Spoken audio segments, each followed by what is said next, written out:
Hello, my friends, and welcome to the Empower You 2 podcast. Season 3. Super excited. I am your girl, Natasha Paris, your resident therapist, as well as your empowerment strategist.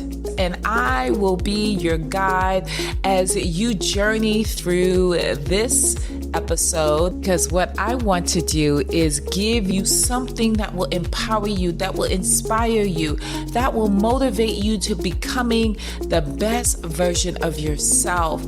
Yes. And so with that said, I want you to do 3 things. I want you to go to your favorite platform and hit that 5-star button, because let me tell you, this episode that you're about to listen to is going to be fire.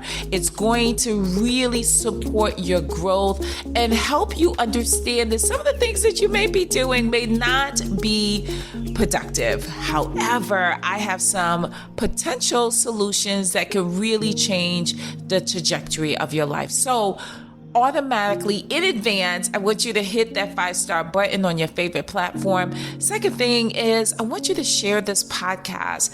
Share this podcast with someone that you know. Maybe you don't know them. Share this podcast, because guess what? Sharing is caring. And third, I want to hear from you. If this podcast or this particular upcoming episode has resonated for you or with you, I want you to do something for me. I want you to comment. I want to hear from you. And of course, you can follow me on Instagram, Natasha Paris 4, the number 4, the letter U, and or Facebook, Natasha Paris St. Amand, Empower You 2 podcast. And of course, we have our nonprofit organization, Girls Unapologetically Reaching Levels Successfully. So if you ever want to donate, we are here because we are inspiring not just women, not just men, but we are inspiring girls around not just the country, but around the world to becoming the best versions of themselves. So go to supportgirls, GURLS.org if you want to donate. So with that said, let's get ready, because this upcoming episode is about to change your life. You ready? Let's go. Hello, my friends. I'm so excited to come before you once again. It is your girl, Natasha Paris, the empowerment strategist, as well as your resident therapist. Yes, I hope you are doing fantastic. And I want to jump right into this episode because this is something that impacts so many people. And of course, we're going to talk about it. Yes, we're going to talk about it because guess what? I'm sure you have been one of those individuals. So let's jump into episode 172, season 3. Can you believe it, my friends? Yes, season 3, episode 172. And how many times have you caught yourself replaying mistakes, criticizing yourself for not doing enough, or feeling like you've never measured up? Well, today's podcast episode is entitled Stop Beating Yourself Up, my friends. This is a topic that I felt many people can relate because you are not alone. You are absolutely not alone in this, because today's episode is about something we all struggle with: self-criticism. It's time to stop beating yourself up and start building yourself up. On the Empower You 2 podcast, we pride ourselves, or I should say, I pride myself in really empowering individuals to become the best version of themselves. So let's get started. This episode is all about building you up and not tearing you down, and teaching you some skills, some tools, some coping mechanisms so you can stop beating yourself up. So let's jump right into this. Why do we do this? Why do we beat ourselves up often? You know that I'm a therapist, and I always bring a psychological understanding behind why we do what we do. So why do we beat ourselves up? Why do we do it? Well, behind that beating up of ourselves is self-criticism, right? What is self-criticism? It is when you critique yourself in a way that is negative. Oftentimes it's associated with negative self-talk. It's associated with negative thought patterns. Yes, you may say, well, self-criticism can include positivity. Absolutely. It can include you doing better. Absolutely. But what often happens is that we may criticize ourselves to the point of unconsciously lowering our self-esteem and our self-perspective and lessening our motivation. But where does it really come from? Where does it come from? Well, as a licensed clinician for the past 24, I'm going on 25 years. I can't believe I've been doing it in several different cities around the country and also around the world. I talk about how oftentimes when people do things as adults, it often comes from what happened in their childhood. It's often rooted in childhood expectations and comparisons or this need to be perfect. And so what I have seen oftentimes is that when someone comes into my office and they talk about what they're doing as adults, and we identify that there are patterns of behavior, I say, well, let's talk about your childhood. When did this first start? And lo and behold, it usually is. It starts from childhood. Take, for example, a woman who came into my office and she talked about how she was often compared to her cousin. They would, when they were children, they would take math tests, and it was often told that her cousin was better than her. In addition to that, she was compared to her sister as well. She was told by many family members that her sister was faster, her sister was actually prettier. And they wouldn't often say it to her face that, oh, she's prettier than you, but they would always give her sister compliments in her presence. And so now as an adult, she found herself comparing herself to others at work, individuals at the gym. She was constantly comparing herself. And ultimately, it created a woman who did not believe in herself. She did not feel enough. And so here we were in therapy, unpacking the trauma she endured and healing those places that were so hurt.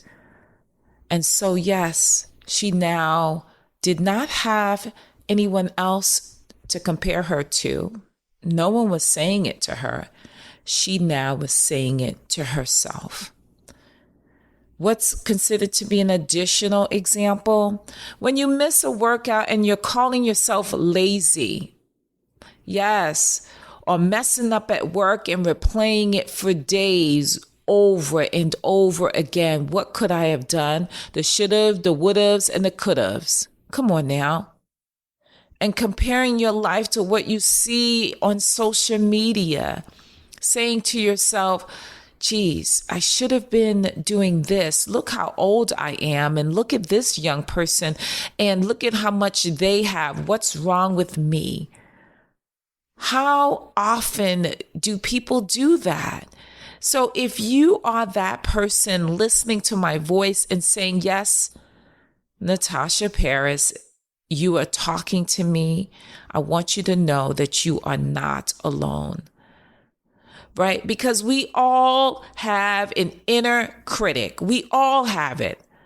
But what is problematic about it all is when it takes control over your life. It is when you are repeating and replaying those negative thoughts. It's killing your emotional strength. It's depleting your energy, and it is not growing you. It's hurting you. And as I've said before in previous episodes, it is not adding to your life, it's subtracting and dividing. And so what are the hidden costs of self-criticism? Let's talk about it. Well, emotionally, it causes lots of stress. It increases anxiety when you are constantly thinking about things you should have, could have, and would have done. And it lowers your motivation. It is not helping to push you towards your goals. It is actually hurting you.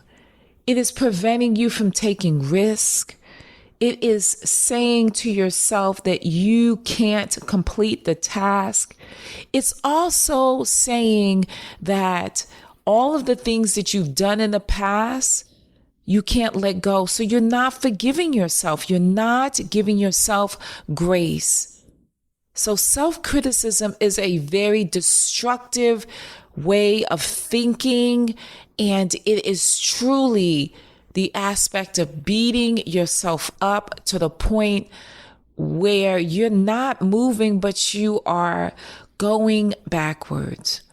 Now, how do you stop, right? How do you stop? And this is what I've told many of my clients. How do you stop beating yourself up? Well, the first thing is you need to be aware. You need to notice the negative self-talk. What are you saying to yourself when things do not go your way? Are you calling yourself stupid? Let me say this. I don't despise a lot of things, but I despise when I hear people beating themselves up out loud in the presence of others. I'm so stupid. Oh, I can never get it right.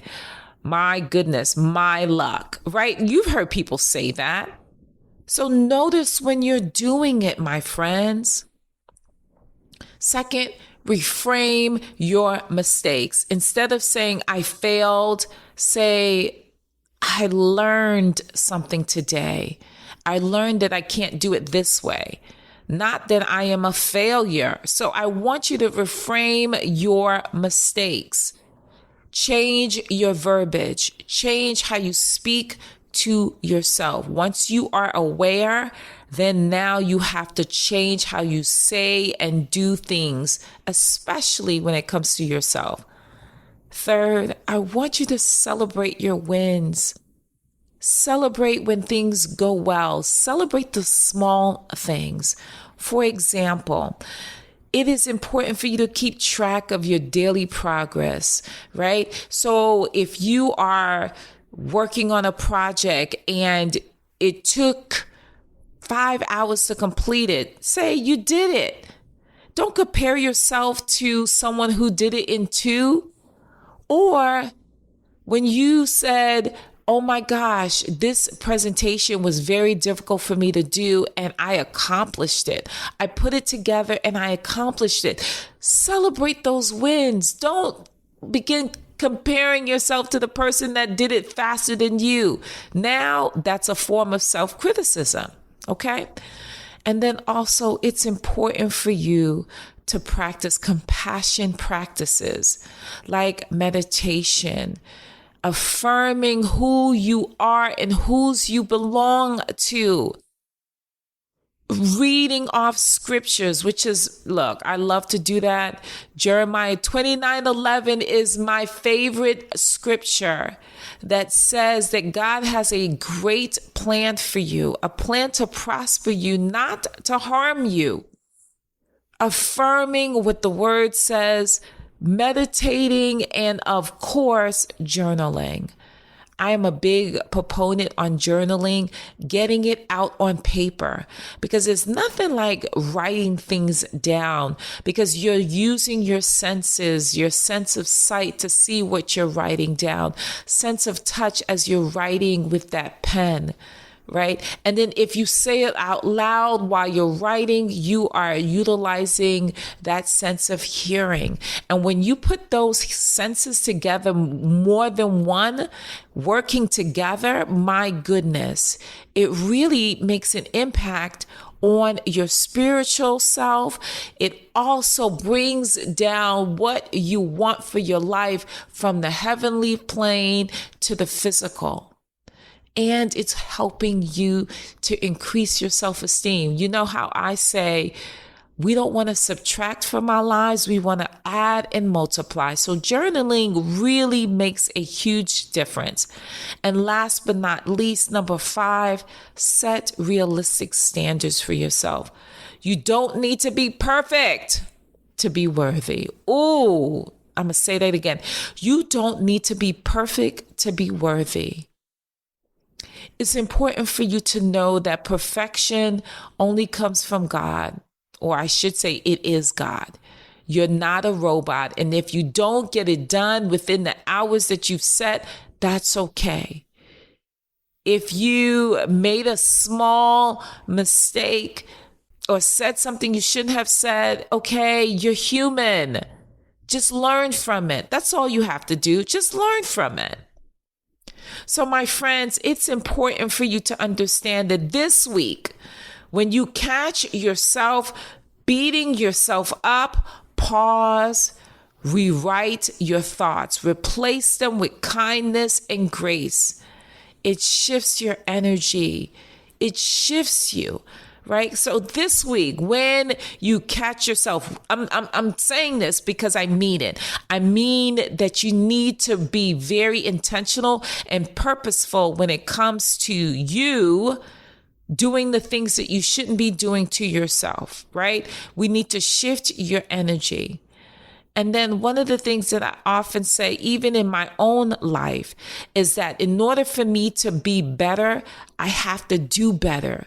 And I have to start with me. And I know for sure, if you live on the principle of starting with you, giving yourself grace and betting on yourself, my goodness, it will be a game changer. You hear me, my friends? It will be a game changer. So let's do a quick recap. What we know about self-criticism is that it really impacts our ability to be motivated to do the things we want to do. It causes stress and anxiety, and it makes it harder for you to try new things.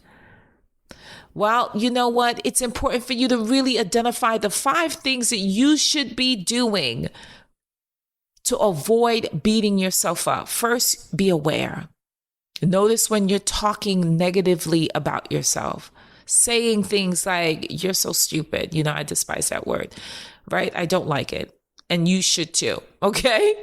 The second easy, applicable tool that you can use is reframe your mistakes. Instead of saying, I failed, say, I've learned from this. Third, celebrate your small wins. I don't care how small it is. If it is about you getting to work on time to complete a presentation, just say, whoo, I got to work on time, right? So reframe your mistakes and celebrate your small wins. And number 4, compassion practices, journaling, meditating, prayer, yoga. Come on now, let's talk about it. I want you to practice compassion. Give yourself grace. And then, of course, number 5, set realistic standards. You don't have to be perfect to be worthy. You don't have to be perfect to be worthy. You are already worthy, my friends. It is you. It is you. You are meant to be here. You are meant to make a difference in this world, but I need you to see yourself in that frame of reference. And it all starts with grace. It all starts with not criticizing yourself for things that you thought you should have done better. So, with that said, I want you to catch yourself this week, pause and rewrite your thoughts. Replace those harsh thoughts with kindness and notice how it shifts your energy. All right. So what I want you to do, and I want you in closing, I want you to always know that you are human. You're not a robot. You're constantly learning, and you deserve the same compassion you give everyone else. My goodness, I was just talking to 2 clients today, and I was saying to them that you are more likely to give to someone else rather than yourself. When someone gives you a project to complete, you will do it. But as soon as you make the decision to complete a project for yourself or your business, you lack the motivation, you drag your feet, and you consistently are procrastinating, right? And on top of it, you criticize yourself, right? So this is not something you would do to anyone else but yourself. So what am I saying? Be intentional this week. Be intentional about the thoughts that come through your mind. Be intentional about what you say about yourself, but also know that you are not perfect. So with that said, I am always so excited to be before you to share a word that can change the trajectory of your life, change how you see yourself, and move in a direction of purpose while being intentional about your decisions and what you want for your life. And so with that said, my friends, you know how I do. You know how I often close, always, I wouldn't say often, always close our episodes. And I want you to repeat it after me because you already know if you've been following me. I am empowered for greatness because without greatness, there's no me. And without me, there is absolutely no greatness. Yes. And so with that said, I look forward to seeing you on the next episode, my friends. Be blessed. Bye.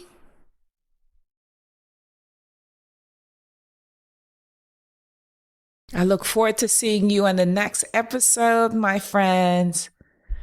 Be blessed. Bye.